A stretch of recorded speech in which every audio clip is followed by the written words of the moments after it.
question that I always asked, how is this going to help your goals? But I always followed up with, well, what would happen if we don't do the training? And that I was like, so if we don't do training, what's going to happen is, and they don't ever have a question for that. They just want something because, Timmy didn't know how to fill out his time card. Well, that's not my job.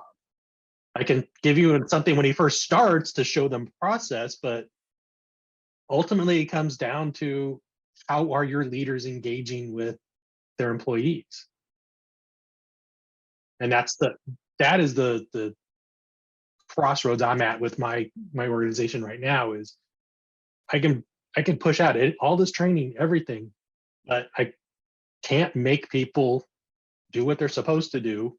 That's your job as the leader, not my job as the training manager. Well, and I think we're in a unique position right now in history for learning and development to really bring managers into the fold. So how do we bring managers on the ride with us? How do we get them on board with us? More so than we've ever had to in the past. Let's face it, in front of every good training program, in front of every good change initiative is a line manager saying, nope. So now how do we get them in? How do we activate them to be part of what we do? Because I think this is a great potential for L&D, is to create that strength of partnership with line managers. How do we do that?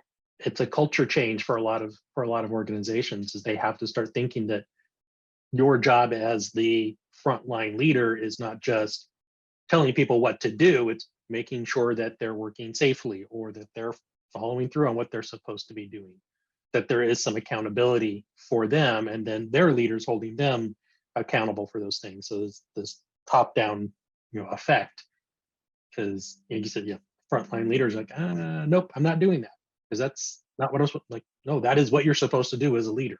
What other ideas? How else can we activate managers? Get them involved in the design process, and in some cases have them actually become some of the facilitators of this, right? If it's somewhat of their idea and they're bought into it, they have a vestment to make sure that it isn't a failure, versus being just the obstinate child says, not right? My idea, I won't do it. Right. So what is your idea? You're vested in this as much as I am, more, because this affects your day-to-day. Once I'm done with the project, I'm on to my next. Yeah, they really like when you bring them in and you say, well, how would this best be communicated to your team? And they give you some ideas, and they actually see that in the end product, and they're like, that was my idea. Yes. Like, yeah, look at that. We're partners here. I'm not your evil, overlord in the tower. Found that if I kind of start that way, when I meet with the managers or meet with the other departments and say, my job is not just an instructional designer. It's not just a trainer, I'm here to make you successful and your team successful.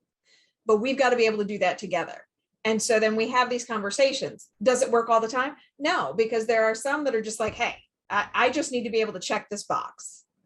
They're getting used to, in the past, before me, they're used to being told yes, and they'll say, hey, Timmy doesn't know how to clock in appropriately, and oh, all right, we'll put a lesson up there.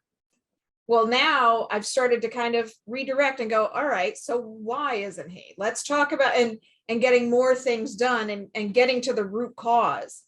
At least in healthcare, sometimes our history, at least with my company, our history is those people that are in learning and development right now with our company weren't in learning and development to begin with. Oh, you were a great bedside nurse. You've now gotten your master's. Let's put you in a learning role. And so they didn't really understand that portion. I'm an anomaly because I went the other direction. I started in learning development, went to nursing school, became a nurse, and now I'm back in learning and development.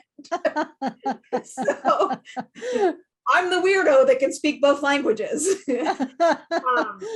But, I think they're starting to go, oh, yeah. I mean, when somebody comes up to you and says, hey, we need learning on workplace violence, and you're like, hey, Joe, you just took that course in your annual e-learning 2 weeks ago. That's how you know your stuff's not working. Yes. And so Yes. I save those examples.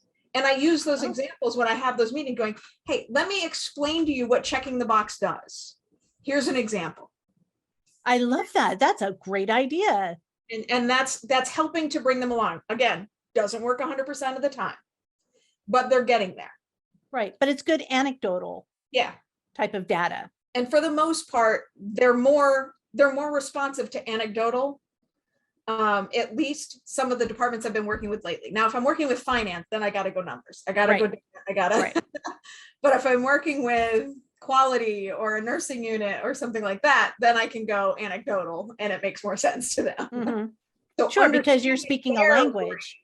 is important too. The big question is, why aren't people doing the thing we want them to do or that they need to do? So rather than going in and saying, well, here's a training program, it's like, well, why aren't they doing it in the first place? And I think also when we think about the movement of L&D through the years, and I saw Irby's comment in there about shifting even the job title from instructional designer to design thinking. Sometimes that makes a big difference in organizations because Irby, your comment was spot on about sometimes people think instructional designers and you think teachers, that, so they automatically kind of put you into that box. But I do think that there's been a big shift in attitudes behind what a learning and development person can do for an organization, and just changing the way that we have these conversations and changing our vocabulary use and how we present data to people. Like Jen said, I think that that's a great shift that I've seen that we are all making. And so now those are great ways to be able to activate managers. Bring them in earlier. That's what I'm hearing from you guys, is that you bring them in or keep them in. I used to do steering committees. And so a steering committee rotated every quarter. So there'd be different people on the committee. So you'd have a business leader, a manager, line managers, end users were all part of this steering committee, and you meet with them, every few weeks or once a month, just to kind of sense check the priorities of the organization and say, what do you guys think of this? This is what training is working on right now. Do you think this is really a priority or not, or why? How do you think this is going to make a business impact? And so everybody's voices from different areas of the business was heard. I'm looking at Jody's comment. One question I have added: when learning more about the business needs my team create. How often is that happening? What data do you have to show? How often are your team members not logging in? Right. So you're asking them for data. Show me the data, because in essence, what you're asking there is show me the proof that you need this training, although that's not what you're saying. Right. It really comes down to a perception, right? Like, I manage a team. I have one employee that is horrible at logging in. That is a management issue, not a training issue. Right. The employer's worked for the company for 6 years, 7 years now. Not a training issue. They know how to do the job. And so I know that. So when another manager comes to me and says, hey, my employees aren't logging in, I can say to them, like, well, what data do you have? Like, is this a widespread issue, or is it one employee? And then they start to recognize where I'm going with that, right? Oh, it's just Timmy. Oh, well, have you talked to Timmy yet? Like, maybe, we do have this this course. Like, if you want to show it to Timmy because you think Timmy doesn't remember, like, here, it's out there. Like, he learned it on day one. Like, first thing HR taught him was how to clock in. But I just have really, really pushed back on that because I have too many asks on my desk. I can't say yes to everything. And so, Irby, I'm glad that you can. But I'm not in a position to say yes to everything. And so I have to really pick and choose where we spend our time and can add the most, oh, I love that, if his life depended on it. I asked that question too, Maureen. Yes. Yeah, love it.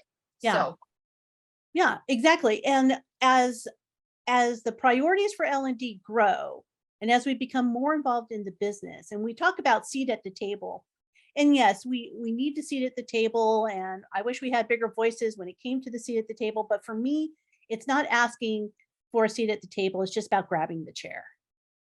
Just grabbing the chair and do something. Don't wait for people to ask you to join them. This is why we're all learning rebels here, right? So we are going to grab the chair, we're going to have a seat, we're going to do the things that is important for our business and for our organizations. And so while having a seat at the table is a good goal to have, I say just do it. Do what you can. Do what you can. And it's baby steps, right? You don't have to do big things. You can do small things like changing the questions we ask. That's a small thing to do.